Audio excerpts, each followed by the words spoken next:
Boa noite a todos. Hoje, a Economia Viva, a Rede Economia Viva, apresenta, junto aos diálogos, uma possibilidade de conversa com Ana Paula Cury. E a gente, conversando a respeito dessa live, a gente imaginou tratar de questões relacionadas a acordos essenciais nesse momento na escola. Eu trabalho em escolas de pedagogia Waldorf, mas imagino que não seja tão diferente assim em escolas de outras pedagogias, em que a gente percebe que, nesse momento, os pais estão com muitos receios de como vai ficar essa continuação das matérias, como fica essa relação com os professores. Por outro lado, existe também professores que estão, assim, nesse momento, muitas vezes exauridos por conta de aconteceu muita coisa que não estava previsto, né? Por exemplo, esses contatos não físicos com pais e alunos. Então, a gente percebe que existe um momento agora que é muito importante se repensar e se olhar dentro desse contexto mundial e dentro do contexto da escola, como possibilitar acordos, né? Acordos que possam trazer saúde tanto para os professores quanto para os pais, né, para esses alunos. Então, assim, essa importância de se rever e se entender o que é necessário agora, né? E, para isso, a gente convidou a Ana Paula Cury, a doutora Ana Paula Cury, que prontamente se dispôs a estar aqui. Para a gente é uma presença que a gente sempre aprende com ela. Ela é médica antroposófica, coordenadora do ramo Ictus da Sociedade Antroposófica, né? Fundadora da Escola de Paz, da Rudolf Steiner, coordenadora do projeto social Semear em Paraisópolis, docente em algumas instituições antroposóficas e conferencista. E a ideia dela também, como é essa pessoa que traz a escola de paz e tem tantos contatos, né, com pais nesse momento, que tem feito muitas perguntas, muitas questões, e professores também, né, de como lidar com toda essa relação tão importante e nesse momento, às vezes, tão difícil. Então, a gente convidou ela para falar um pouquinho nesse âmbito. A gente pede para todos colocarem perguntas no chat, a gente vai estar olhando. A Ana não vai falar tanto, porque ela gostaria de escutar perguntas para poder detalhar mais, então fiquem à vontade, eu vou estar trazendo as perguntas para a Ana daqui a pouco. Uma ótima live para todos nós. Obrigada. Obrigada, Daniela. Obrigada a todos vocês que estão conectados conosco nesse momento. Como a Daniela disse, desde que a pandemia foi declarada, né, pela Organização Mundial de Saúde, e as autoridades sanitárias dos vários governos instituíram várias medidas, entre elas o confinamento, o distanciamento social, as aulas foram suspensas, as escolas começaram a vivenciar uma realidade completamente inusitada, algo que ninguém de nós jamais esperou. E para os pais que estão em casa, muitos deles profissionais, que também começaram a assumir demandas em home office, mas tendo de também dividir sua atenção, o seu esforço, com afazeres domésticos, porque muitas vezes já não podiam contar com a colaboração da pessoa que trabalhava em casa, ajudando, né, com as tarefas domésticas. Então, sobretudo as mães, mas também os pais, além de ter que atender aquilo que eram solicitações profissionais, tinham agora os filhos permanentemente em casa, tinham as tarefas de limpeza, de cozinha, né, de preparar as refeições, e às vezes também assumir um pouco esse apoio pedagógico e dar uma de professor dentro de casa, porque o professor não pode chegar até os alunos, a não ser por via virtual, e isso tem os seus prós e tem os seus contras, tem as suas limitações. Eu, como uma pessoa que justamente, através da Escola de Pais, trabalho diretamente com muitos desses pais que mergulharam, né, nessa vivência, nessa situação, mas também muitas vezes sou convidada a dar alguma contribuição ou a conversar e pensar juntos situações dentro da escola com os professores, então eu pude um pouco olhar para esses dois lados, né?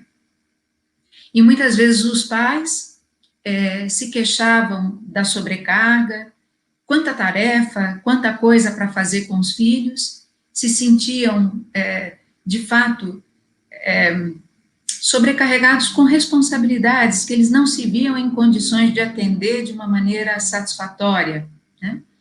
E ao mesmo tempo, imaginando que para os professores as coisas não fossem tão difíceis, não é? E, no entanto, não é bem assim. E os professores, primeiro, também não estavam preparados, né? Eles também se sentiram em dor porque esvaziados no sentido daquilo que eles amam fazer e tendo de fazê-lo de uma outra forma, que apela, às vezes, até contrariamente ao seu sentido pedagógico, né? Então, no fundo, existem muitas dores e necessidades e as limitações que se impõem nessa situação não permitem sejam todas de uma maneira satisfatória, bem atendidas. Isso gerou muitas perguntas, né? E foram trazidas pelos pais, por exemplo, na Escola de Pais. E no início desse processo, lá para março e abril, nós nos dedicamos durante alguns encontros a conversar sobre estas coisas. Como proceder em relação à lição, quando que ela é de mais, quando que ela é de menos, né? E é claro que a situação em casa não é a mesma para todos, né? A constelação familiar, a idade das crianças, a disponibilidade dos pais, existem tantos fatores, tantas variáveis, que são diversas em cada caso. No entanto, tanto pais de um lado quanto professores de outro, são partes de um mesmo organismo, de uma mesma comunidade pedagógica. Se a gente entender cada constelação de classe como uma unidade funcional dentro do corpo da escola, né, a gente poderia pensar que não dá para a gente ir muito longe se a gente não tiver uma disposição para se escutar, para combinar, para construir acordos e pactos, né? E a gente tem a tendência, inclusive pela constituição que o ser humano assumiu e a configuração da própria época, a nossa tendência é sempre olhar para situações do nosso próprio ponto de vista. E tudo bem, só que essa é uma única fração da realidade, não a realidade toda. E a gente, às vezes, se esquece disso, né? Então, é muito importante que, nesse momento, embora os pais estejam cheios de perguntas, e os professores também têm as suas dúvidas e dores, né? Embora cada um do seu ponto de vista tenha muitas incertezas e possa se sentir, nesse momento, um tanto desorientado, é muito importante que a gente se reconheça como parte de um todo, e como tal, que a gente crie a disposição e o espaço e o tempo para se escutar e construir acordos. E penso que isso é tão essencial que mesmo as questões relativas ao desempenho escolar, aos conteúdos que pertencem supostamente a um currículo, né, como matéria, aquilo do que se teria de prestar contas, inclusive para uma secretaria de educação e tudo mais, do ponto de vista da escola, do ponto de vista formal, do ponto de vista do próprio desenvolvimento da criança ou do jovem, todas essas questões que às vezes permanecem em aberto e não conseguimos, né, completamente responder, embora tudo isso constitua um terreno, assim, bastante incerto, há um lado em tudo isso que a gente deveria poder reconhecer como, se está incerto, é porque não está posto. Se não está posto, se não está determinado, nós podemos juntos determinar a forma como queremos que venha a ser. Nesse sentido, porque a criança está no centro entre pais e professores, nós precisamos juntar, né, os nossos esforços e ver como é que acontece de um lado e de outro.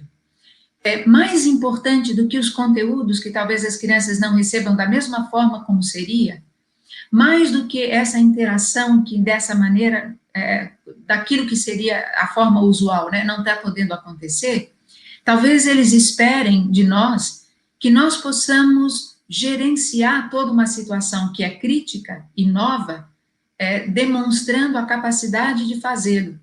E essa capacidade passa necessariamente por uma estrutura de concordância, de concórdia, e não de ataques mútuos, né?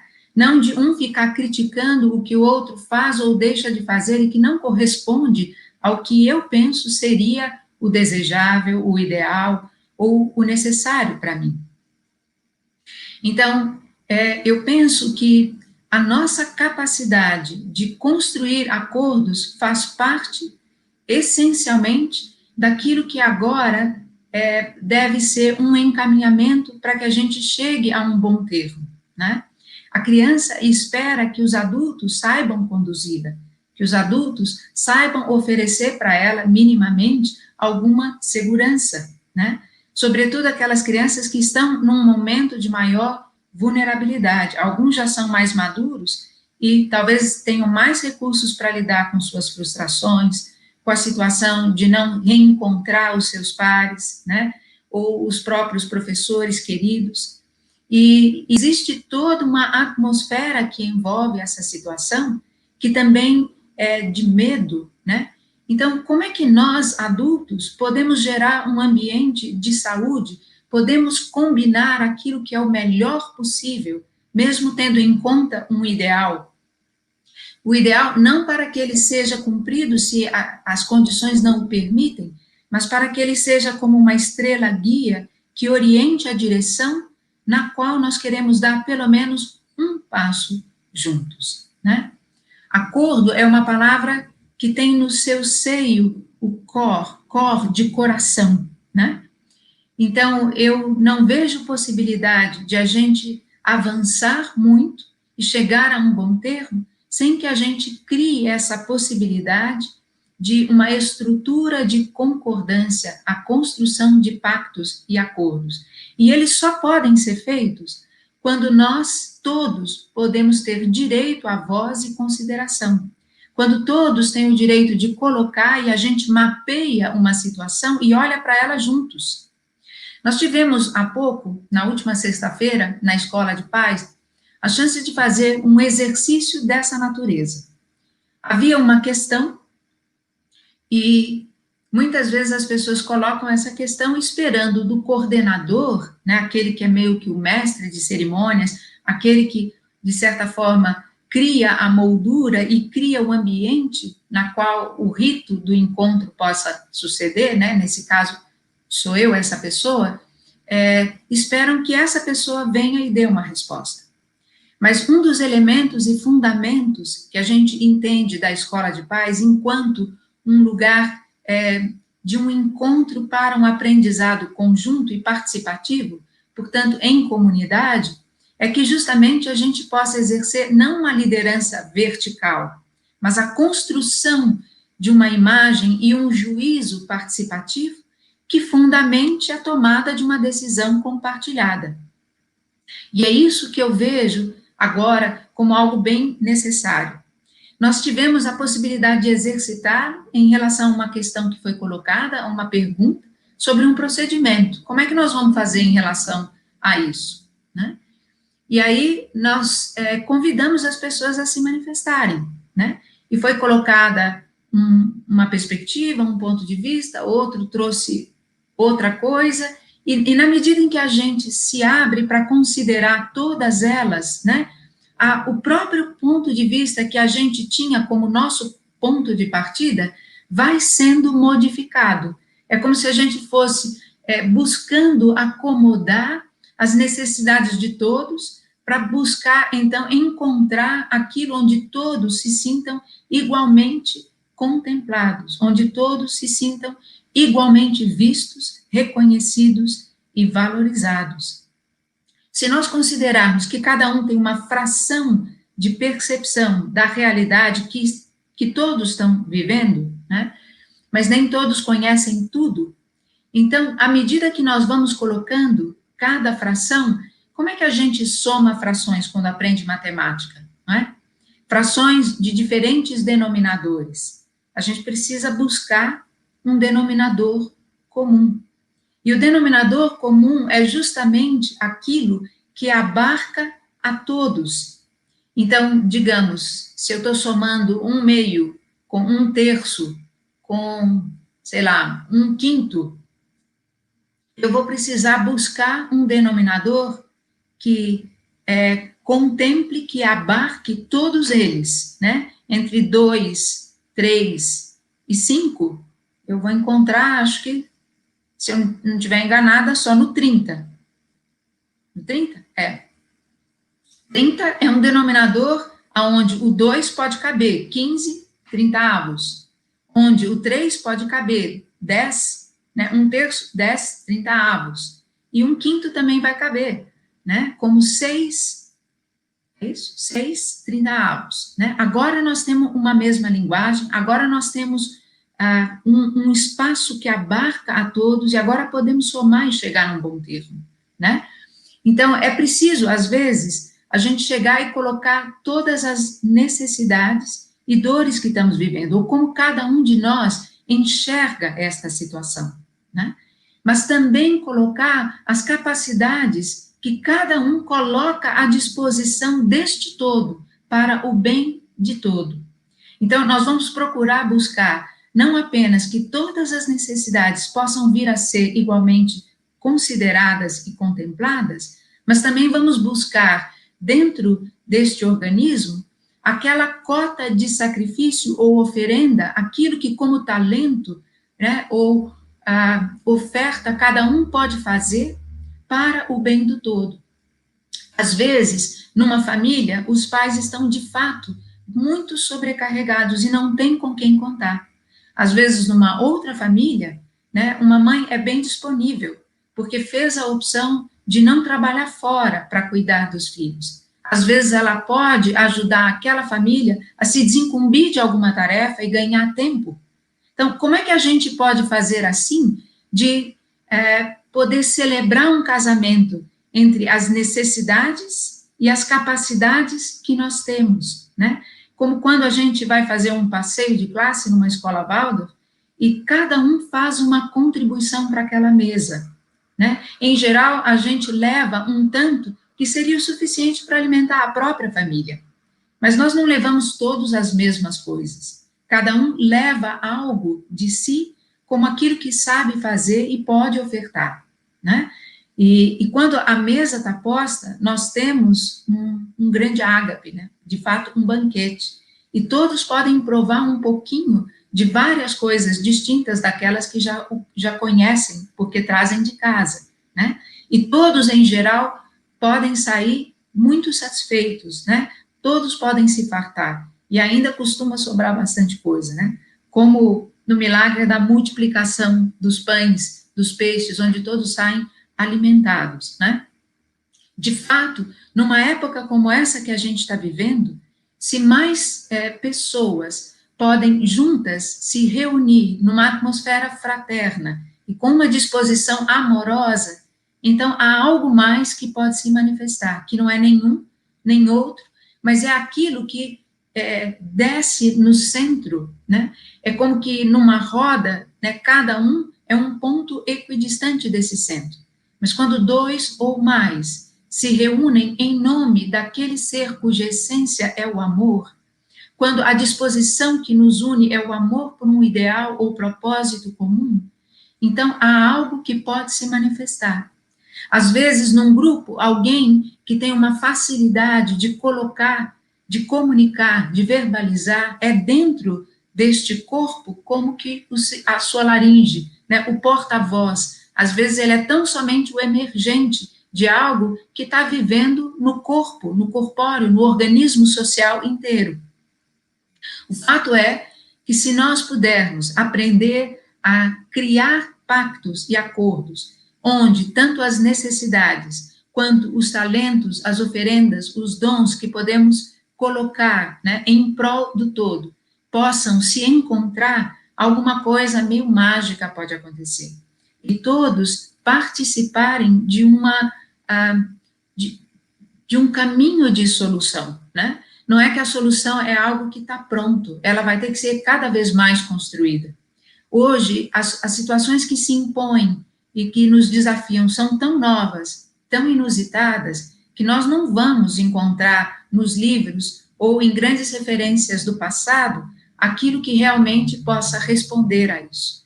Nós vamos ter que abrir o livro da vida e nos alfabetizar nesse livro da vida. Isso significa olhar para o fenômeno, né, e com a contribuição de cada um, constituir uma imagem, né, e quanto mais a imagem do todo puder se constelar na nossa alma, e quanto mais cada um puder oferecer para ela aquilo que tem de disposição e disponibilidade, maior a chance de que boas ideias possam ali encontrar um lugar de se manifestar.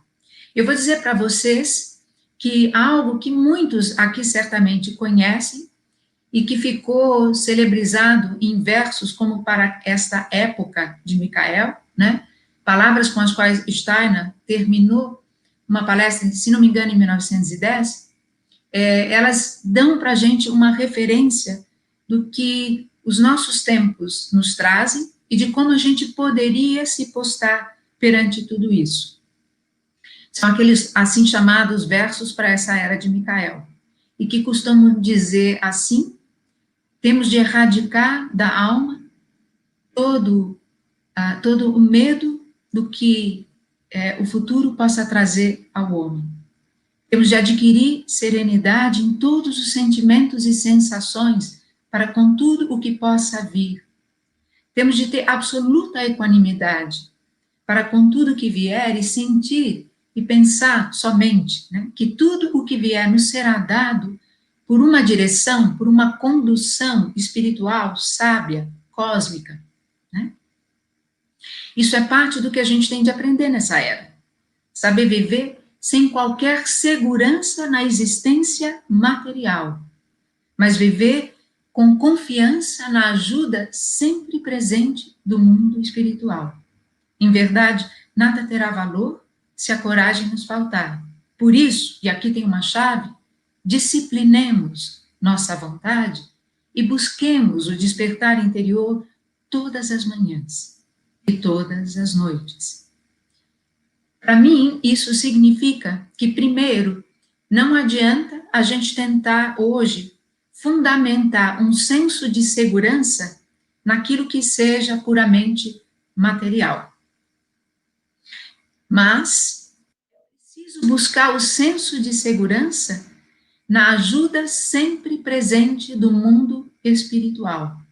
Significa que a confiança nessa ajuda precisa ser cultivada.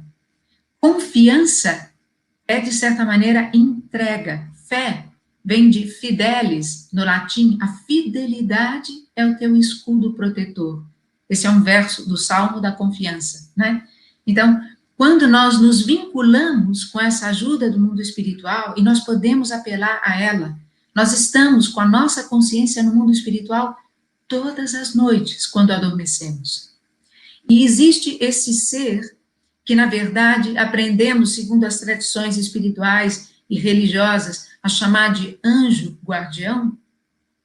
Este ser é aquele que sustenta por nós a consciência do nosso ser espiritual, do nosso eu maior e superior, que a nossa consciência ordinária não pode sustentar de si mesma.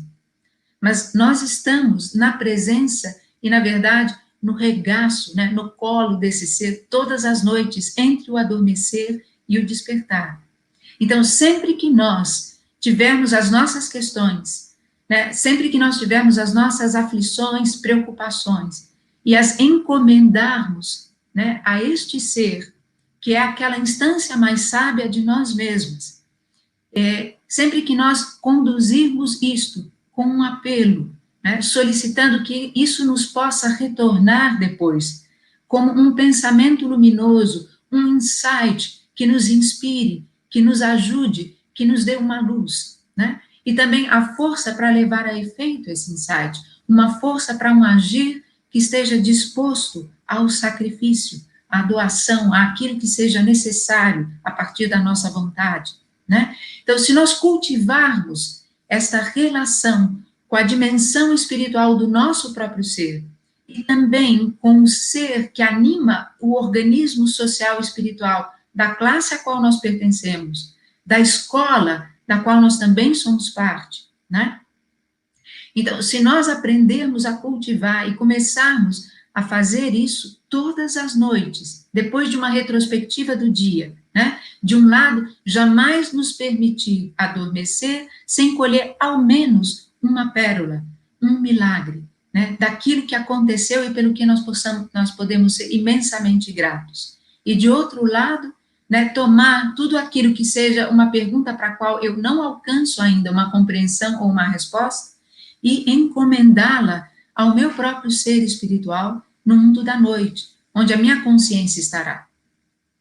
E pela manhã, né, ficar por um momento sem pressa, acolhendo, colhendo aquilo que vem do mundo da noite. Que sensação, né, eu tenho ao despertar no meu corpo? Que sentimento povoa a minha alma? Que pensamento ou imagens oníricas, né, indicam algo para o meu dia? Né? Então, há um verso que eu carrego sempre comigo e que sempre faço ao final do dia com esse espírito, né? E imagina a gente realizar essa prática em conjunto, pais e professores, né, parte de uma mesma egrégora, tendo a criança, né, como a motivação para que a gente encontre o insight e força para realizar o melhor para o seu desenvolvimento.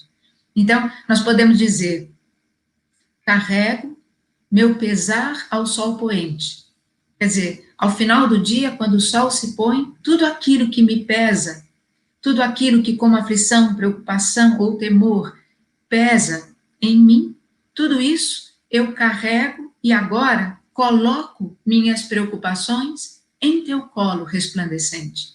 Eu posso me imaginar como que diante do altar, do limiar para esse mundo espiritual, como que confiando, entregando a este ser que guarda a minha potência mais sábia, né, ao meu eu maior, meu eu superior, entregando a este ser as minhas preocupações e aflições. E aí eu peço, purificadas em tua luz, transformadas por teu amor, que elas me retornem como pensamentos que auxiliem, como forças para um agir alegre, disposto ao sacrifício. E eu me entrego e confio. E pela manhã eu agora recolho.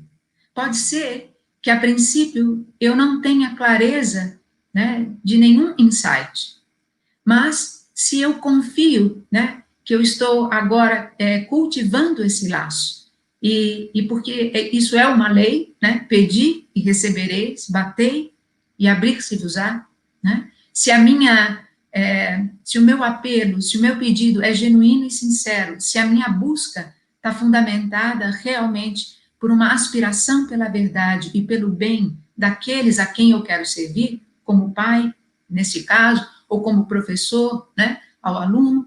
Então, quando eu reúno a busca honesta pela verdade e um anseio de me instrumentar para servir melhor, para fazer um bem, então, inexoravelmente, eu serei agraciado com insights e força, né? Isso é lei. Então, isso me vem e pode não estar claro num primeiro momento, mas ao longo do dia, isso há de ser evocado à consciência e revelado. Às vezes acontece alguma coisa que de repente me traz de volta um sentimento e agora me ocorre a lembrança do sonho que talvez pela manhã eu não trouxe claramente em mim, né? E nesse momento de manhã é importante que eu então também firme a minha intenção. Se nós juntos confiarmos neste cultivo que cada um faz, né? E se nós buscarmos momentos de construção de acordos, onde as nossas aflições, né? Onde as nossas questões são todas colocadas, e à medida que cada um vai colocando, eu vou relacionando aquilo que eu tenho como a minha fração, como a minha perspectiva, a minha possibilidade de percepção, a percepção dos outros, de forma a encontrar esse denominador comum.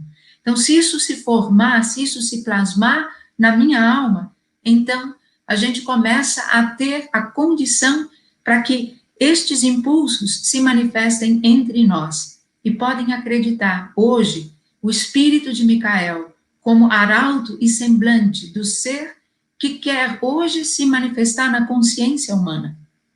O próprio ser do Cristo, o próprio eu sou do Cristo. Ele há de se revelar e ele aguarda apenas que nós aprendamos uma linguagem na qual ele possa falar conosco. E essa linguagem não é outra senão a linguagem da ciência espiritual, a linguagem deste humanismo espiritualizado, essa linguagem do cultivo com esse vínculo com o mundo espiritual. Se nós fizermos isto individualmente e para o bem do todo e em conjunto, buscando a produção de pactos e acordos, nós vamos ter os insights e as luzes que necessitamos. Elas não virão dos livros escritos, elas virão dos corações. Então, é preciso que a gente hoje descubra o próprio coração como o órgão de cognição, de reconhecimento da verdade, da intuição do verdadeiro. Vocês sabem que o meu filho mais velho, hoje com 29 anos, quando tinha 3 anos e meio, e foi para o jardim de infância, um dia, escovando os dentes depois do café da manhã, antes de podermos seguir, né, para o jardim, ele de repente parou assim, eu vi que ele parou de movimentar a escova de dentes, e olhando no espelho, ele começou a falar: mamãe, o nariz está ligado com a boca, não é? Porque eu posso puxar o ar pelo nariz e soltar pela boca, ou posso puxar pela boca, soltar pelo nariz, mas a boca também está ligada com a barriga, porque eu como com a boca e a comida vai para a barriga. Enfim, ele começou a fazer uma série de relações. E, de repente, ele falou, por último, do coração. E não teceu nenhuma relação específica com o coração. E eu perguntei: e o coração, Gui? E ele me disse, uma criança de 3 anos e meio: ué, mamãe, o coração é o ouvido, onde Deus fala suas coisas. E, de fato, é assim, né? A gente, às vezes, demora para perceber o que uma criança, com toda naturalidade, simplicidade e veracidade, nos traz, né? Então, o coração é esse lugar que a gente precisa visitar um pouco mais, pelo menos todas as manhãs e todas as noites, né? Eu não gostaria de falar muito mais, embora eu tenha muito que eu poderia trazer, mas talvez com essas provocações a gente possa começar uma interação, se vocês tiverem perguntas. Então, não sei se a Dani já tem algo para me trazer? Tenho sim, Ana. Eu vou falar fora da ordem as perguntas, então as pessoas fiquem tranquilas, mas por conta do tipo da pergunta eu vou começar com uma ou com outra, mas a gente vai tentar contemplar todas. E, por favor, coloquem perguntas no chat, que nós estamos aqui com tempo para respondê-las.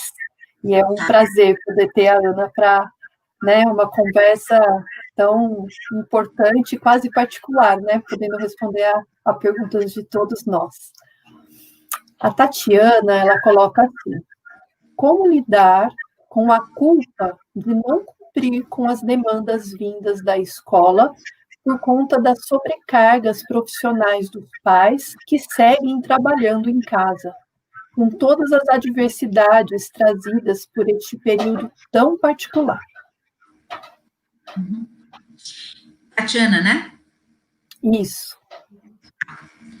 Então, Tatiana, se a gente pudesse praticar um pouco disso que eu estou propondo, talvez esse seja o momento de a gente poder dividir com outros essa dor, né? E dizer, eu gostaria de estar na mesma posição que alguns de vocês, que têm a possibilidade de orientar os seus filhos, né? E eu sou cobrada, talvez no meu trabalho, ou eu não conto com suporte ou ajuda para poder dar a eles igual atenção.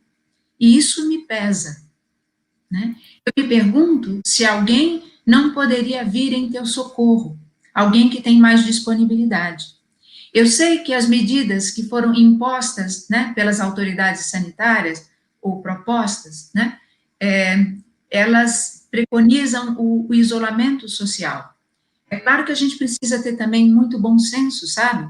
A gente não precisa procurar situações de aglomeração, mas será que a tua criança não pode, às vezes, ser recebida na casa de um coleguinha cuja mãe pode dar essa atenção num momento que te alivia? Ou uma mãe, outra, uma colega da classe, pode te aliviar em relação a alguns afazeres, pode tomar alguns dos teus encargos, para que você ganhe um fôlego e um tempo para se dedicar a você mesmo, à tua criança? Eu me pergunto se quando a gente coloca as dores e as necessidades, mas também coloca o que a gente pode oferecer, né, se nisso não existe algo quase que mágico, sabe? E se a gente não pode celebrar esse casamento das necessidades de uns com os recursos e as capacidades dos outros. A culpa é algo que cumpre um papel positivo também na nossa psique, sabe? Todas as emoções primárias, elas têm uma missão, cada uma delas. A culpa tem a missão de nos educar para um senso de compromisso. Em geral, quando a gente cai em culpa, quando a gente cai em aflição, a gente sente que cometeu uma falta, né? Seja ativamente, né, por um erro, um desvio de conduta, ou por uma omissão, ou porque a gente sente que não corresponde a algo que era devido, né? Que acredito seja o teu caso, quando você coloca a tua dor. Então, a gente tem que fazer, no fundo, o melhor possível. E o que acontece é que hoje, cada vez mais, se torna verdadeiro, quando se trata da educação dos filhos, aquela frase tão conhecida como um provérbio africano que diz: nós precisamos da aldeia inteira para educar cada criança, sabe? Tentar fazer sozinho, realmente, hoje, fica cada vez mais difícil. Para alguns, praticamente impossível. Então, é muito importante que a gente realmente crie essa comunidade fraterna, sabe? Quando vocês falam de economia viva, e o Steiner, né, quando ele traz aquelas qualidades que deveriam reger sobre cada campo da organização social, né, a economia deveria ser regida pela fraternidade. Aqui também nós estamos falando de economia. Nós não estamos falando de economia quando a gente fala do campo do trabalho ou daquilo que cada um pode ofertar, né? Então, o fruto do trabalho de cada um. Então, tem mães que talvez possam te auxiliar, se a tua dor puder ser exposta, se houver um espaço para isso, né? Talvez a gente possa acomodar as necessidades uns dos outros e talvez essa culpa se dilua ou possa ser compensada quando eu sinto que o meu querido, que o meu filho ou que a minha filha pode ser também cuidado, ainda que não seja apenas por mim, ou que alguém me desencumba de uma tarefa para que eu possa fazê-lo, né? Então, eu acho que o importante agora é que a gente possa encontrar aonde nós somos mais fortes juntos.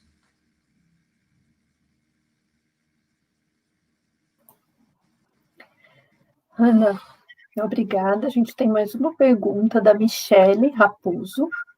Uhum. Ela coloca assim: estamos próximos de vivermos a possibilidade do retorno às aulas presenciais. Por mais que o retorno seja facultativo para as famílias, qual a real responsabilidade que implica as escolas? A responsabilidade da escola no sentido social, tanto em acolher quanto ao risco de avanço da pandemia. Isso é mais uma questão que eu penso deveria poder ser tratada com ambas as partes, sabe? Como uma construção, de novo, uma formação de um juízo participativo e uma decisão compartilhada. Porque a responsabilidade não é só da escola, nem é só dos pais, a responsabilidade é de todos os que convivem dentro dessa escola, né? Existem alguns pontos de vista que vão ser colocados do ponto vamos dizer, pelos critérios da saúde, né? Obrigações que a escola, enquanto instituição, precisa observar, né? Existem critérios desde a legalidade, a medidas sanitárias, cuidados higiênicos, mas também, sobretudo, em se tratando de uma escola Waldorf que está fundada sobre a antroposofia como uma ciência espiritual, é preciso que a gente também não apenas olhe para estas coisas que o mundo hoje diz, mas que a gente busque cuidar daquilo que hoje talvez seja até mais grave do que a pandemia no sentido da infecção, sabe? Que é uma pandemia psíquica, que é a infecção anímica, que acontece pelo medo, né? E que nos leva muitas vezes para um lugar de tornar o risco maior do que ele necessariamente é. Eu não sei se vocês sabem, e esse texto pode ser compartilhado, talvez com a Economia Viva, e através do canal da Economia Viva, chegar a quem o queira. Não sei se isso pode ser facultado, Dani, depois vocês vejam aí. Mas há um texto que foi escrito pelo Peter Zelf, que organiza muitas das referências que deu o Rudolf Steiner a respeito da questão, por exemplo, de pandemias. O Steiner, já em 1910, 1912, 1913, reiteradas vezes falou de condições que vigoravam na nossa civilização, que estavam como que semeando ou preparando problemas futuros, e alguns deles, né, parte dessa conta ia ser quitada através de pandemias, de epidemias. E quando a gente vai ver o que ele colocou ali, a gente percebe como a gente está vivendo isso hoje.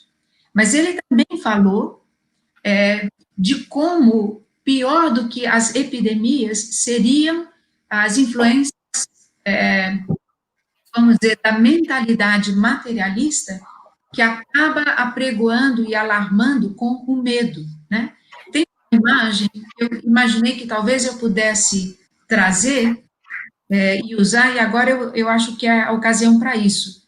Dani ou Jairo, o pessoal aí da produção, poderia colaborar e deixar a imagem na tela? Para eu me referir a isso agora?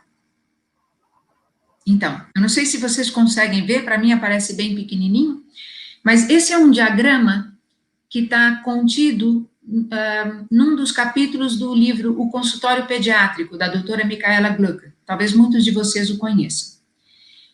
E esse diagrama pretende mostrar como é que a gente fortalece o que são impulsos para a saúde, em contraposição àquilo que em nós pode nos levar a adoecer. Aqui vocês têm essa forma que a gente conhece como a lemniscata, embora ela esteja aberta na alça superior. Imaginem que a alça superior, do lado esquerdo, a imagem do lado esquerdo, primeiro. O que está na alça superior diz respeito à nossa vida anímica, à vida pensante, à vida interior.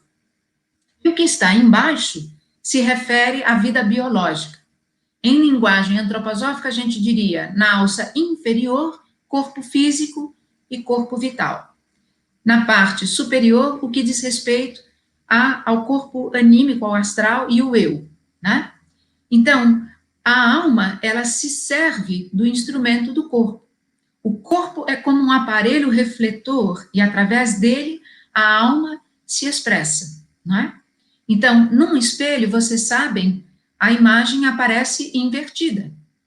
Então, se na alma vigora um interesse pelos outros seres humanos, se vigora uma disposição e dedicação a metas, a ideais, né? Ideais humanos, ideais espirituais, né? Se existe essa dedicação, a força, a disposição para o sacrifício e um interesse como força amorosa, então isso que é altruísmo na vida interior, então na vida do corpo, coloca-se o inverso, ou seja, uma espécie de egoísmo ou um corpo fechado, um eu biologicamente coeso, coerente, ou seja, uma imunidade forte, um corpo que não abre caminho para que, por exemplo, um vírus penetre. Diferentemente do que a mentalidade ainda prevalente na ciência médica convencional. O vírus não é a causa da doença. Ele só pode penetrar no corpo se ele encontra aí uma fragilidade e uma ocasião para colonizá-lo. Os vírus necessitam de um pH ácido. E quando nós estamos num estado de equilíbrio, quando nós estamos animicamente coesos, coerentes, né? Quando somos suficientemente resilientes, a nossa imunidade transcreve isso no corpo, sob a forma de defesa. O pH do sangue que transfunde todos os tecidos, que transfunde o corpo inteiro, está no equilíbrio, está na neutralidade. Na neutralidade, não haverá um ambiente propício para que germes patogênicos possam se instalar e possam progredir e colonizar o meu organismo. Então, boa parte do que é responsabilidade pela saúde é de todos nós. Então, o nosso estado anímico e o cultivo desta sanidade mental anímica é um fator de saúde. Vínculos afetivos sólidos é outro fator de saúde. A confiança em um poder transcendente, um poder espiritual superior, é já provado, comprovado cientificamente, é um fator de resiliência, de salutogênese, né, de saúde. Então, sabe, não são só medidas higiênicas como aquelas que a mentalidade materialista prevalente determina, né? É uma responsabilidade de todos nós a gente propiciar relações sadias, e para isso talvez o encontro seja desejável, né? Guardando alguns cuidados, mas sim, gente, pensa bem, um Francisco de Assis, por exemplo, né? Que estava ali em pleno amor e foi ter com leprosos na época. Os leprosos, a lepra é uma doença altamente contagiosa. Ele os banhava, ele os abraçava, ele dava de comer a eles. Ele não adoeceu disso. Madre Teresa de Calcutá, outra que estava entre doentes, que cuidou, que teve uma obra, né, maravilhosa, e vocês conhecem muito da história dela, né? Ela também era um cisquinho de gente. Quem olhava para a figura física dela não apostava em muita coisa, mas porque ela atuava a partir do amor, então ela também dificilmente adoecia. O amor é a força que, na forma de interesse pelo humano, né, pela necessidade dos outros, e na disposição, na dedicação a isso que se volta para o humano e para o cultivo dele, assegura em nós saúde. Eu vou dizer para vocês, vou citar agora textualmente Steiner, quando ele diz assim, ó, é importante fortalecer as pessoas internamente contra influências externas, sim, contra o poder do mundo exterior que avança. Eu poderia até abrir um parêntese, inclusive sobre essas impressões midiáticas, que hoje apregoam cada vez mais os números de óbitos, né, os números de casos de doença. Pouco se fala do que fortalece e gera saúde, mas muito se fala de doença. E é preciso ajudá-las a manter a paz e a segurança internas, fomentando a consciência do núcleo espiritual da vida como centro. Steiner também descreveu a importância autoprotetora de uma orientação altruísta com uma mente amorosa, ou com um amor atuante em relação a pessoas vulneráveis, inclusive doentes, por meio do compromisso pessoal, ou, dependendo da situação, apenas num sentido anímico espiritual. É realmente verídico, agora são palavras do Steiner, é realmente verídico que se nos comportarmos desse modo, quer dizer, com uma mente amorosa, um amor atuante, descobriríamos que a disseminação de tal mentalidade poderia ter efeito na finalização das epidemias. Então, eu me pergunto se essa pandemia, né, não é fomentada justamente pelo medo decorrente do tipo de pensamento e materialismo, né, que subjaz às coisas que a gente ouve e que a gente repassa. E o que a gente não poderia fomentar a partir de uma mentalidade amorosa e operante. Pode voltar lá um pouquinho de novo a imagem, por favor? Verifiquem do outro lado, é o contrário. Quando não existe interesse pelo outro, quando eu, por exemplo, quero salvar a minha pele, com um interesse baseado no egoísmo e no medo, né? Quando eu me encerro em mim e não me interesso pelos outros e nem tenho a disposição para isso e fico encerrado no egocentrismo, então isso vai se inverter no âmbito do corpo. Então eu vou ter uma espécie de altruísmo biológico, que significaria estar aberto a influências eventualmente nocivas. No Evangelho há uma frase do Cristo que diz que o mal não é o que entra pela boca, não é o veneno que faz mal, mas o que de impuro vive no coração do ser humano.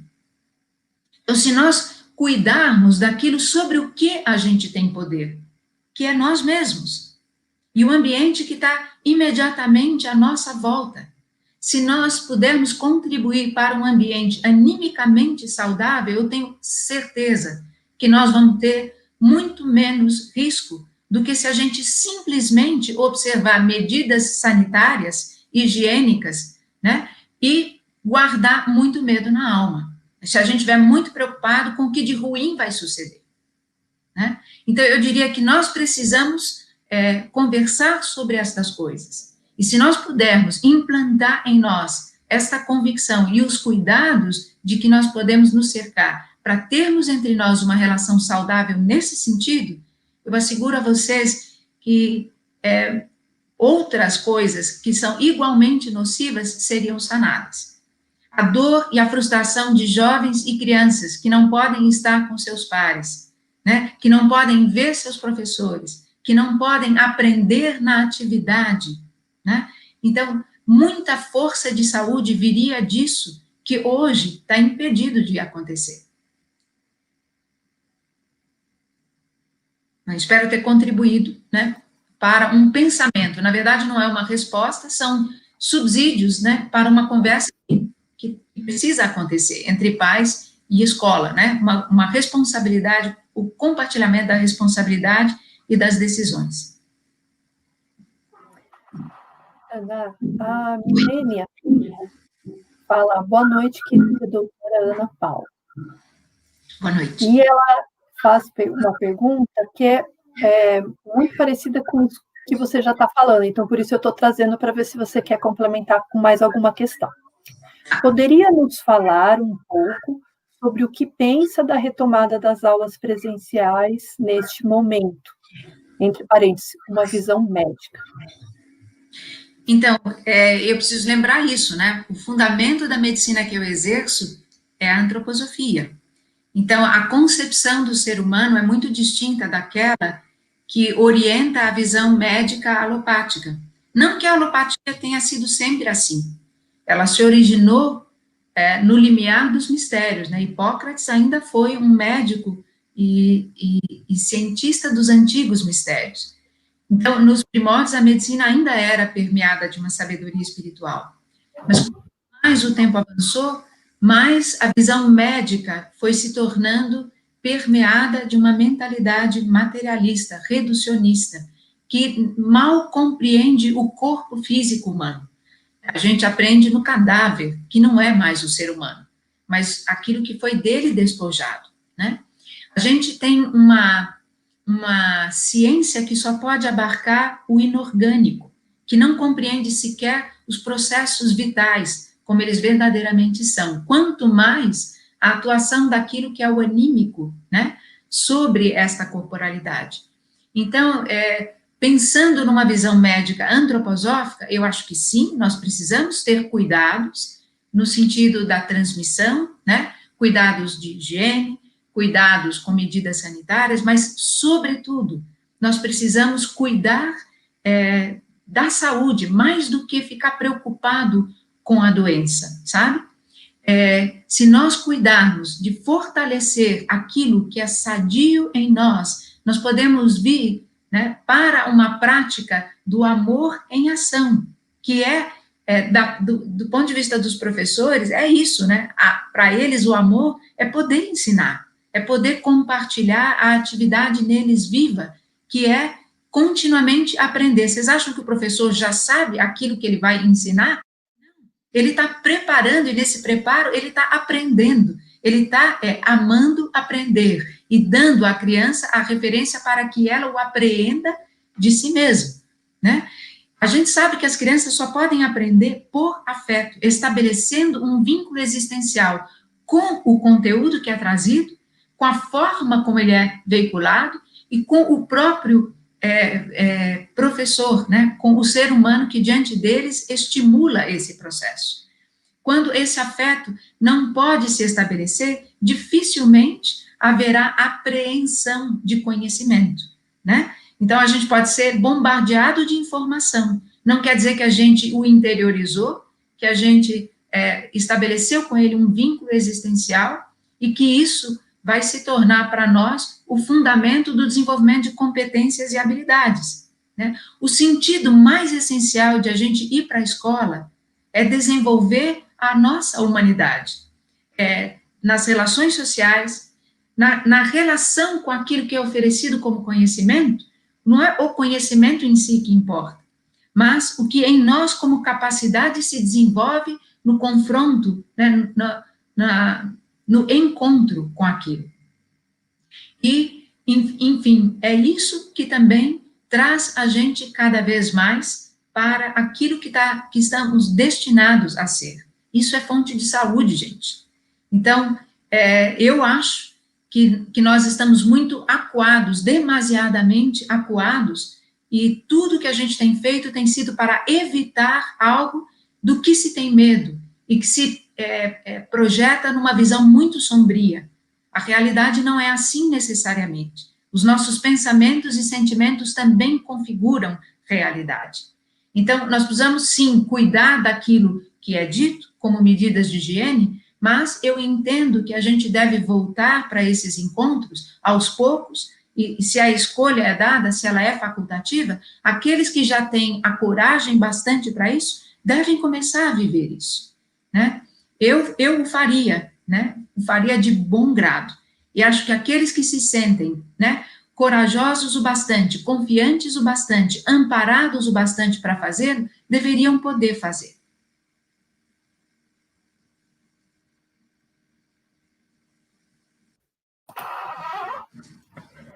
Uma outra pergunta da Suzana. Ela fala assim: Ana, meu filho mais novo, às vezes não assiste a aula. Fica debaixo da mesa brincando. Eu deixo. E depois faço a tarefa com ele. Agora, minha preocupação é saber se eles estão bem. Isso não é uma pergunta, né? Isso é uma colocação, isso é um comentário, né? Eu entendo. Eu acho que, de fato, numa escala de valores, a gente precisa realmente priorizar. É esse o sentido de verificar o que é o mais essencial nesse momento. O conteúdo de um programa, um conteúdo programático que supostamente eles deveriam assimilar, ou é o bem-estar, a saúde, né? Um ambiente familiar sadio, afetuoso, harmonioso, o que é o mais importante? E se a gente não tiver tempo e força bastante, ou ajuda suficiente, e a gente tem que escolher, então a gente precisa escolher e olhar o que é, de fato, o mais essencial. É frequente essa realização, esse reconhecimento de que quando alguém tem a vida ameaçada, ela passa por uma experiência, às vezes, de quase morte, né? Às vezes, ou uma doença muito grave, e lhe é dada a chance de se curar, a graça, né, de se curar, ou um acidente do qual ela escapou com vida. Muitas vezes essa pessoa sai diferente, né? E faz aí uma revisão da própria vida, e não é mais perder tempo com coisas que sejam secundárias. De certa maneira, a situação que hoje se impõe também dá essa oportunidade a cada um de nós. O que é essencial? O que é o secundário? Será que a gente não está, às vezes, muito apegado a coisas de menor importância? O que é o mais importante? Qual o sentido da nossa existência? Qual o sentido de estar aqui na Terra? Nós estamos aqui para aprender algo que não é outra coisa senão a amar. Então, se o teu amor pelo teu filho pede, nesse momento, fazer isso, então deve ser, né? Mas a gente deve sempre consultar o próprio coração e buscar essa intuição. Eu posso dizer para vocês que aquele exercício, né, que citei do cultivo com a noite e com a manhã, me tem ajudado a ter muitos insights sobre várias perguntas que eu tenho no meu dia a dia com todas as novidades, né? Eu também tive que me reinventar. Eu dou muitas aulas, palestras, e essas coisas tiveram de migrar para esse universo digital, por exemplo.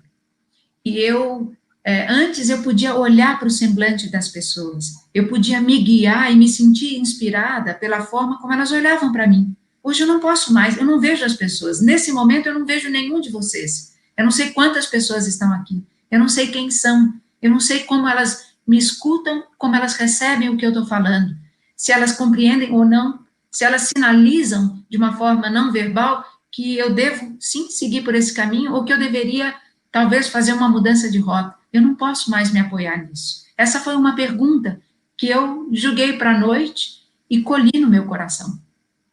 Eu perguntei, se eu não posso mais me apoiar em nada disso, como é que eu posso fazer para me conectar com essas pessoas? Porque, afinal, eu não quero falar apenas alguma coisa por falar. Eu quero falar algo que faça sentido para elas, que corresponda à sua real necessidade. E eu não conheço a sua necessidade, e não terei chance de ouvi-las. Então, como é que eu posso fazer? E veio no meu coração, para se conectar com os outros, consigo mesmo, lá no mais fundo do seu coração, nesse templo sacrário, que não é só o templo do seu eu, mas é também o templo de todos os eus. Porque é o lugar onde você acessa a fonte de onde todos eles vêm e onde todos eles são. Então, hoje, eu preparo alguma coisa a partir de um convite ou um tema que me seja dado ou provocado, e aí eu consagro. E confio que o que brotar no meu coração na hora é o certo a dizer. Mas com isso, eu só quero dizer para vocês que qualquer que seja a pergunta que vocês tenham, né, podem voltá-la para o seu próprio coração. Convivam com ela, porque toda pergunta é ela mesma uma resposta que ainda está envelopada. Né? Nós precisamos gestar as perguntas. Cada pergunta está prenhe, grávida da resposta. E quando nós, né, damos a ela morada e a amamos o suficiente, então chega um momento em que o calor do nosso amor a amadurece, né? Ela foi chocada o bastante e agora pode romper a casca e vir a luz da consciência. Então se manifesta aquilo que a gente queria. Talvez eu pudesse trazer para vocês, em relação a essas perguntas e questões, quando nos apertam o coração, quando nos oprimem, como uma angústia, um verso que eu trago sempre comigo do Steiner, que acho também muito apropriado para esses tempos, e que diz assim, lá embaixo, profundo na alma, há uma força verdadeira, força que me pode guiar através do caos da vida e das dificuldades da existência. Paciência e confiança tenho em mim de procurar, pedindo ao Cristo, ao Senhor da vida, né, ao ser do amor, pelo seu auxílio. E ele seguramente força me dá. Se esperar, eu consigo, até encontrá-la no meu coração. Assim tem sido para mim. E assim eu gostaria de compartilhar também com vocês.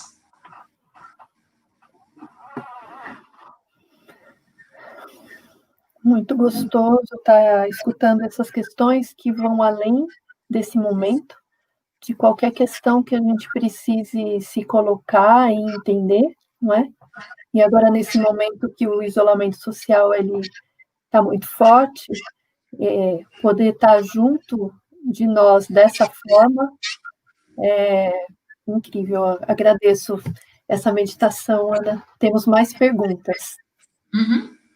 A Selma pergunta: como a escola pode acolher e apoiar as necessidades, as necessidades das famílias da educação infantil neste momento de isolamento? Desculpe, não entendi a pergunta. Pode repetir? Claro. Como a escola pode acolher e apoiar as necessidades das famílias da educação infantil neste momento de isolamento? Bom, primeiro seria preciso conhecer essas necessidades, né? Eu acho que desde o começo, o que eu tenho tentado aqui colocar é isso, que estas respostas, quando elas tangem as duas partes, né, deste mesmo todo, então elas precisam se encontrar, né? A família que tem as necessidades dos seus filhos, ou através e com os seus filhos, precisa comunicar essas necessidades e indagar como que o professor ou a escola pode oferecer alguma coisa. E, às vezes, a resposta a essa necessidade não virá forçosamente ou apenas da escola, mas pode vir, às vezes, da própria classe, conforme seja essa necessidade, né?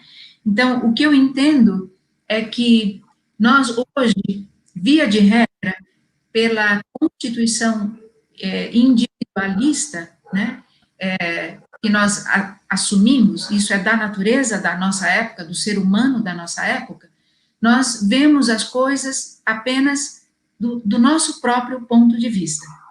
Se a gente aprender a criar um espaço onde cada um pode colocar a sua necessidade e o outro falar sobre isso, né, os outros considerarem isso e adicionarem, sejam as suas necessidades, mas também as suas capacidades, desse todo, uma vez que ele seja constelado igualmente para todos, então isso vai aos poucos podendo emergir aquela tão sonhada resposta, sabe? Então, não sou eu que vou dar essa resposta, e nem eu sei quais são essas necessidades das famílias do ensino infantil. Eu acho que a gente tem que criar esse fórum e a possibilidade do acordo. Isso começa pelo diálogo, não é esse, inclusive, o nome dessa iniciativa, Diálogos Fraternos? O que são diálogos? Aquele botãozinho onde a gente procura a sintonia, né? É a busca da sintonia, da palavra. E a palavra é aquilo que a gente utiliza para comunicar o que vai no nosso íntimo. Quando a gente usa da palavra, de um lado tem o texto da fala, que em geral são os pensamentos que a gente tenta verter com mais ou menos propriedade. Mas também vai algo junto com esse texto, vai um subtexto, né, na forma como eu me pronuncio, no tom da minha voz, no ritmo com que eu falo.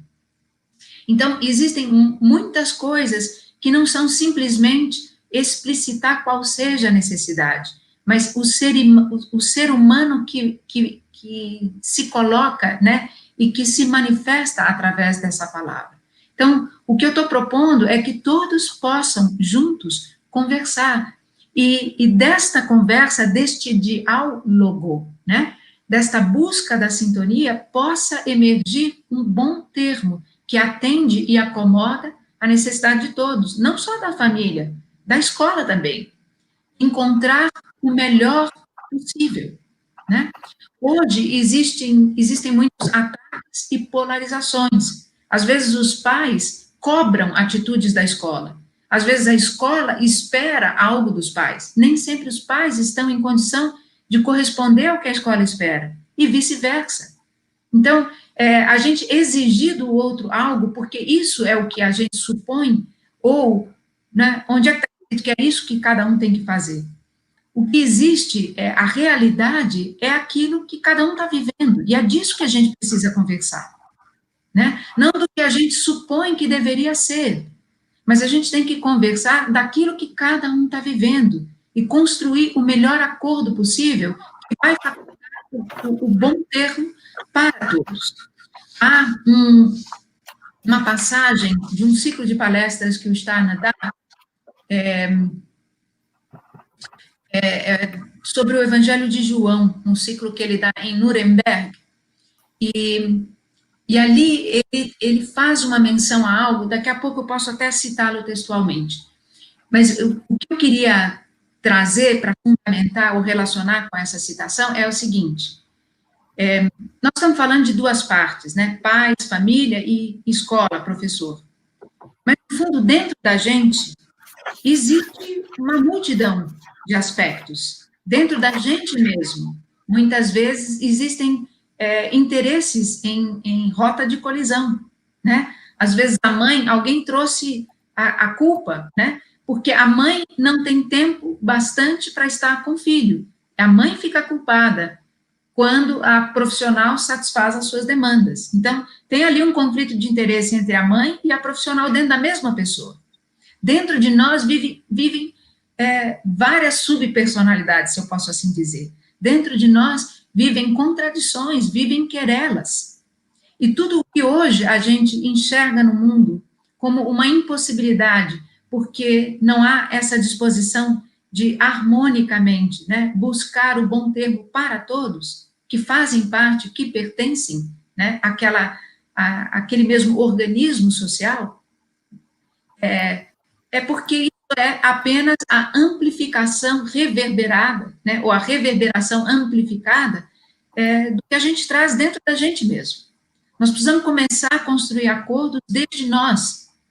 Nós precisamos aprender a conciliar essas coisas dentro da gente. E aí, no nosso ambiente imediato. E aí, construir isso também com os outros círculos sociais aos quais a gente pertence, dos quais a gente faz parte, né?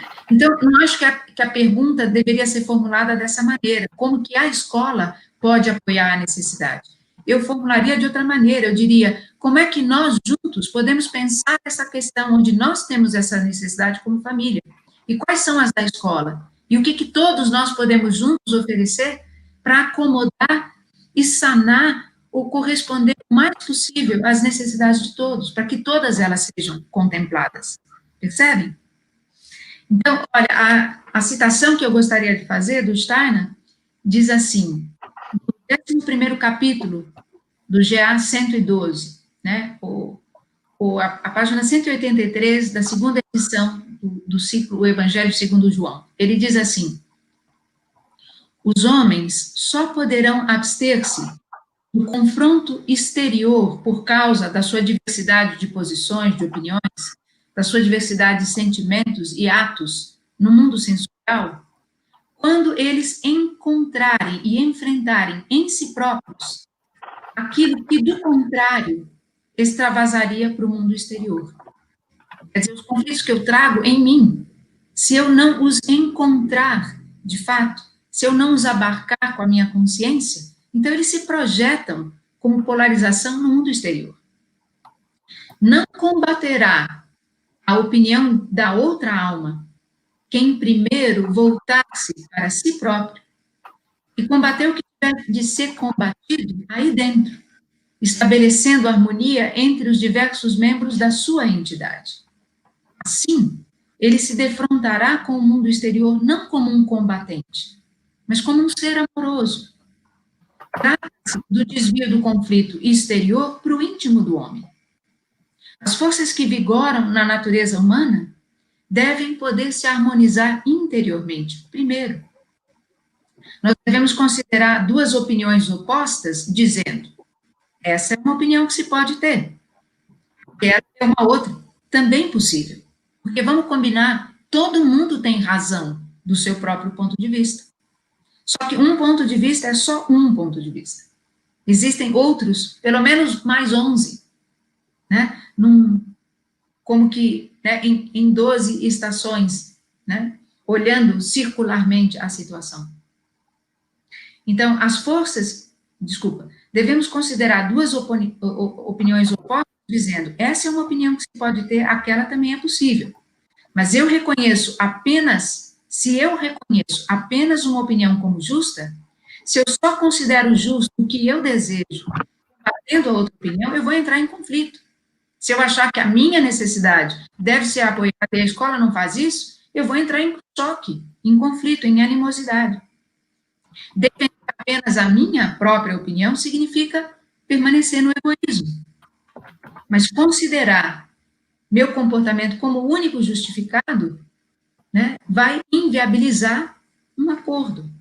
Suponhamos agora que eu acolha a opinião ou a perspectiva ou a forma de perceber do outro e tente estabelecer uma relação, talvez uma harmonia em mim mesmo. Assim eu vou me posicionar de uma maneira muito diferente com relação ao outro. Só desse modo é que eu vou poder começar a compreender o outro.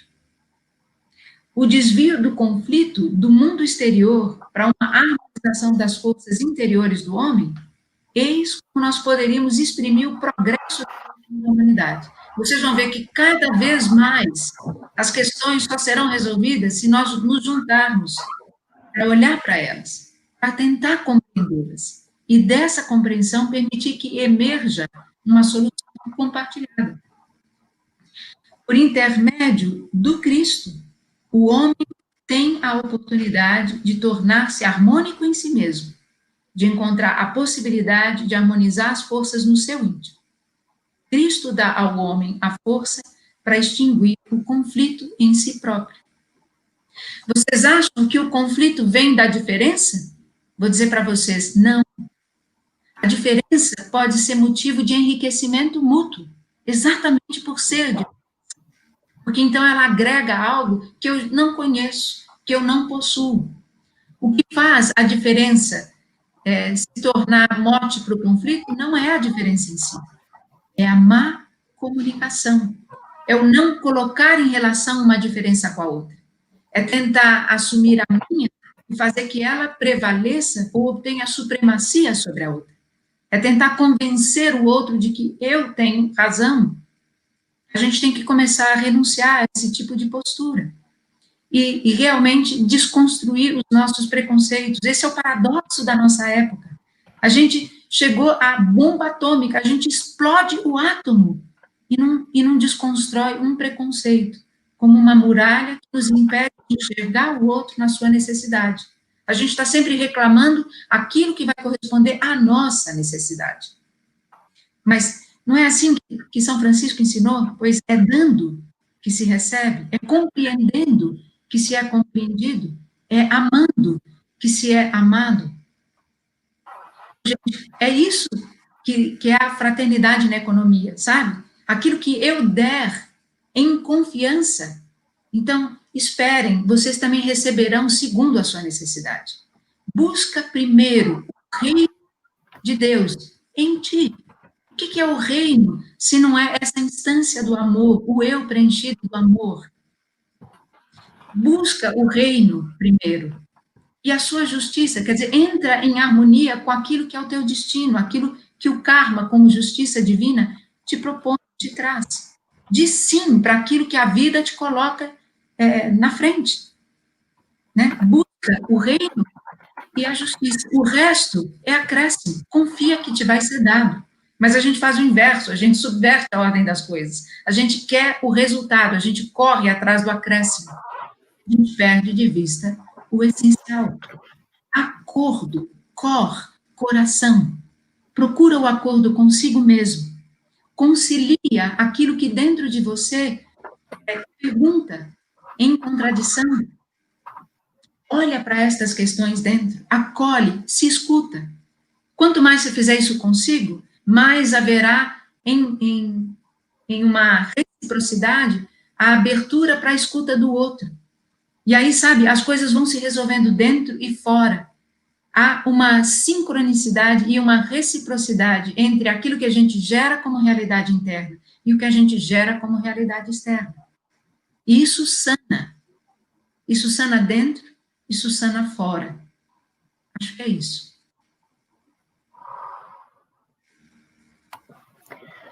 Ana, A gente tem uma pergunta relacionada mais à alimentação, que eu vou falar de um âmbito geral, porque eu acho que pode trazer mais questões para mais pessoas, né?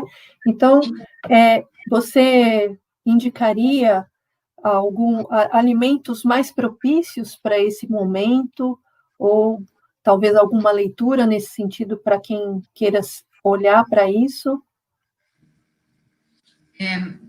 Eu estou entendendo que a intenção da pergunta é como eu posso ter uma atenção para a alimentação de forma que ela também fundamente a força de saúde? É nesse sentido? Uma alimentação que suporte uma saúde global, né, integral, maior. Isso.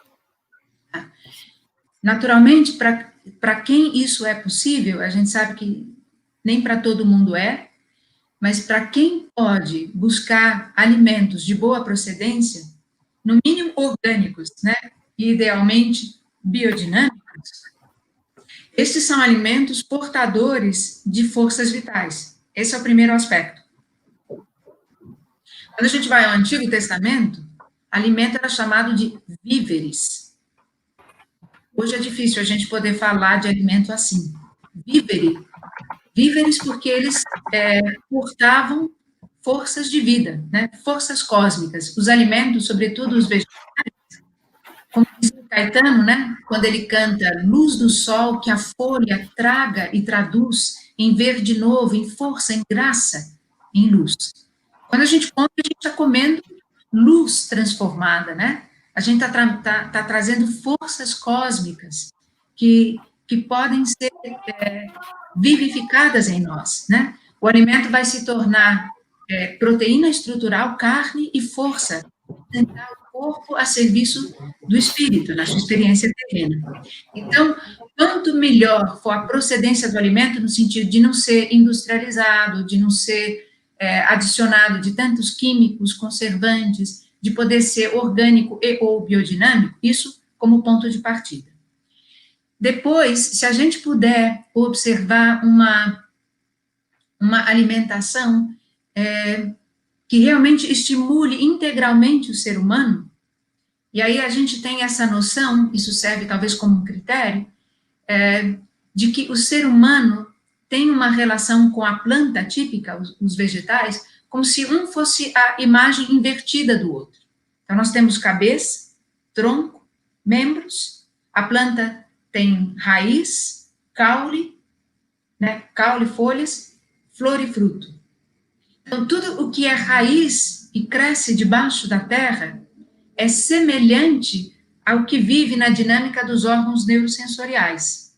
Na cabeça, a gente tem essa concentração máxima de seres, de órgãos dos sentidos, né? Aqui nós colhemos impressões do mundo, aqui nós também interiorizamos o ar que a gente inala, a comida e a bebida que a gente ingere, né? Além das impressões sensoriais. Então, através da cabeça, a gente tem isso da absorção, como a raiz faz em relação à terra e a tudo que desce à terra.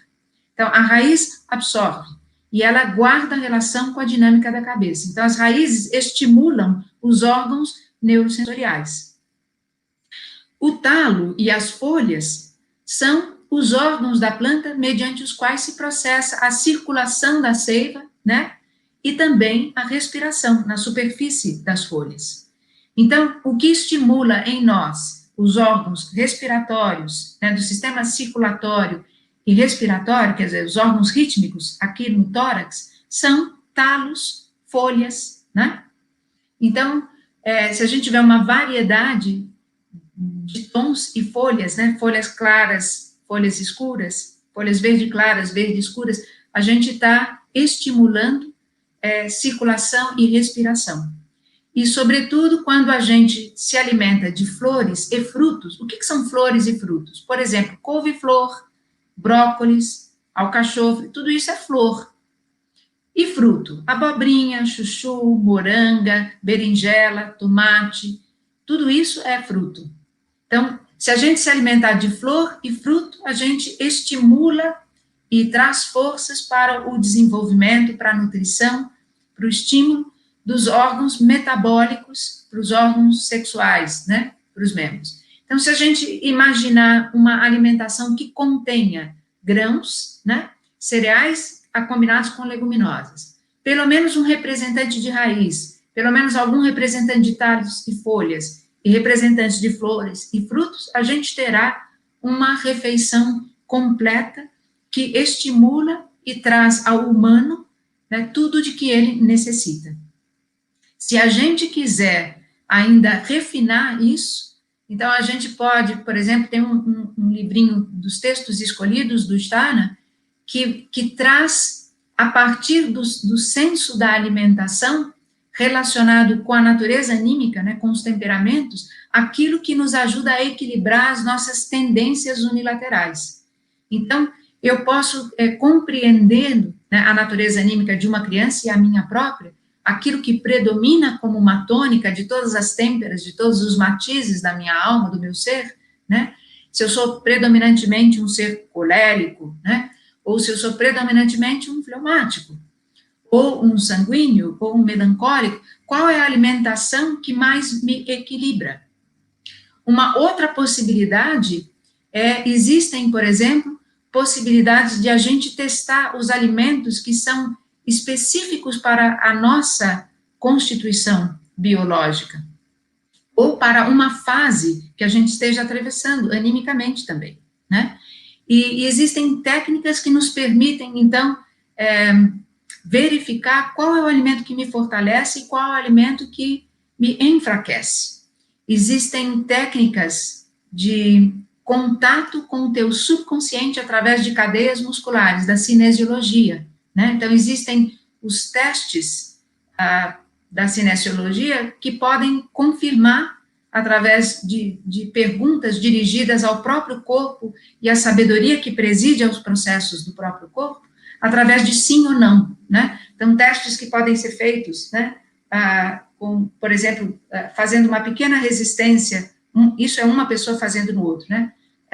Por exemplo, no braço estendido, eu posso segurar com a outra mão, por exemplo, um alimento, ou eu posso pensar nesse alimento, e a pessoa faz uma resistência, se eu consigo, aliás, faz uma pressão, se eu consigo resistir a ela, em geral, isso quer dizer que sim, que é bom para mim. Se eu não consigo, se esse alimento me enfraquece, eu não consigo sustentar, resistir à pressão que o outro coloca, né, no meu braço. Existem outros testes de biorressonância, de radiestesia, existem muitas formas de a gente verificar.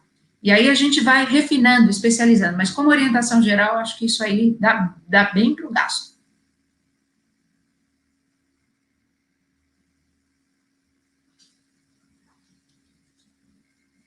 Não estou te ouvindo, Dani. Acho que você está no mudo. Obrigada, Ana. Nós temos muitos elogios, depois a gente pode te mandar o chat, muitos agradecimentos no chat, de muitas pessoas que estão juntas aqui. Ainda tem muita gente, mas a nossa live já está dando 1h30, então a gente gostaria de agradecer a sua presença, essa disponibilidade tão grande de poder conversar e trazer coisas tão simples e tão importantes nesse momento, né? Eu tenho a sensação das questões que você falou sobre as relações, que a gente deve procurar nem o máximo, nem algo que sobre, e que a gente, provavelmente, quando está sobrando, eu estou tirando do outro. Sim. Mas também nem a escassez, sim, nem sim, aquilo que eu não consigo sobreviver, né? Que a gente possa fazer trocas muito mais equilibradas, né? E sinceras, assim, com tudo que você falou, isso ficou muito forte para mim. E, com certeza, todos nós vamos levar dessas várias questões. Eu queria também agradecer que o Jairo coloque as pessoas que estão aí cuidando do chat, o Jairo, que é a pessoa que sempre está junto com a gente, tranquilo, e cuida da técnica de forma primorosa. Então, tem a Sandra, que está com a gente na Rede Economia Viva, a Tati, esse sorriso sempre lindo, que está também, as duas ficaram no chat, recebendo todas as perguntas, o Jairo, nosso super companheiro de trabalho e de técnica, tranquilo. E eu queria saber se a Ana gostaria de falar mais alguma coisa. Talvez trazer um pequeno verso, que acho que pode sintetizar muito disso, que esse tempo nos dá a oportunidade de conquistar, se a gente o quiser, né? Principalmente se a gente buscar exercitar a prática dos acordos, dos diálogos verdadeiramente fraternos, né? Benditos são os homens e as mulheres que ultrapassaram a sua cobiça e puseram fim ao seu ódio e não nutrem mais ilusões. Porém, se alegram com o modo de ser das coisas e mantêm os seus corações abertos dia e noite. São como árvores plantadas junto a rios fluentes e que dão frutos quando prontas. Suas folhas não cairão ou murcharão. Tudo o que fizerem terá êxito. Que assim sejamos nós, uns com os outros, cada vez mais. Ok. Muito obrigada. Nossa, um fechamento incrível. Que todos nós possamos ter uma boa noite, um bom descanso, fazer uma pergunta para o nosso coração e escutar aquilo que as hierarquias podem nos trazer. Muito obrigada, Ana. Muito obrigada a todos que estão aqui até agora. Boa noite.